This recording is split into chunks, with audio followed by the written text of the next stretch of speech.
Hey, thanks for joining. In this video, we're talking about the good and the bad of compounding.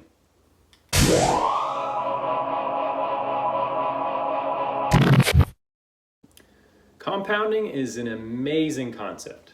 When we're talking about saving and investing and the power that compounding brings, it is awesome. When we're talking about credit cards and debt, it is downright terrifying. Let's take a look. Joining me for this discussion today is Ray from New Hampshire. This is the playful and socially demanding cat I mentioned in the intro video. Hi Ray, thanks for joining. Ray, I think you're on mute. Happens to the best of them. Okay, that's better. So as I showed in the intro video, if you take $1 per day and compound that 1% each day for a full year, you'll end up with $38 by the end of that year. Now that's pretty interesting, but let's apply that towards the stock market. If we take the S&P 500, which is an index made up of 500 large companies on the US stock exchanges, and we look at that historically going back to 1957, that's when they started listing 500 companies in the index, we see an average of 8% annual growth.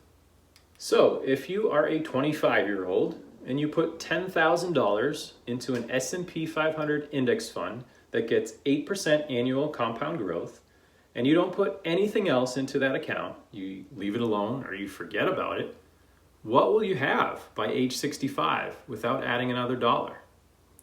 $217,245.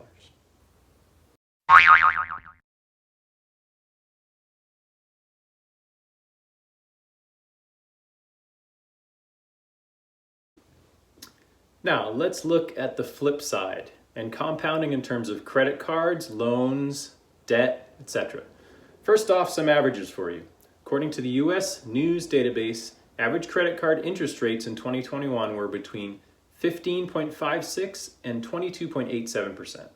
And according to Wallet Hub, the minimum payment on a credit card is often $20 to $35 or 1 to 3% of the card balance, whichever is greater. Now, let's say you go out and buy a nice new TV for your Super Bowl party, or maybe you watch cat videos if you're Ray. It costs you $5,000 on your credit card. You just signed up for free at your local football team's game. Let's say split the difference and 19% APR and minimum card payment of 3%. So that translates to a monthly payment of $150 per month.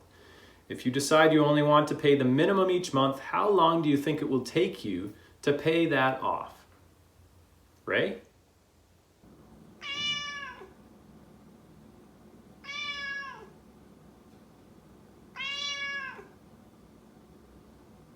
It will take you about 17 and a half years. And after all that interest, your $5,000 TV would have really cost you over $10,000.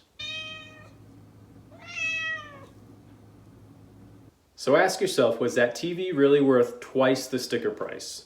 How many cat videos do you have to watch for that to be worth it, Ray? That is the scariness of compounding when it comes to debt. So let's work to make the compounding work for us and not against us. Thanks for joining today. If you like the content and want to see more, please hit the subscribe button.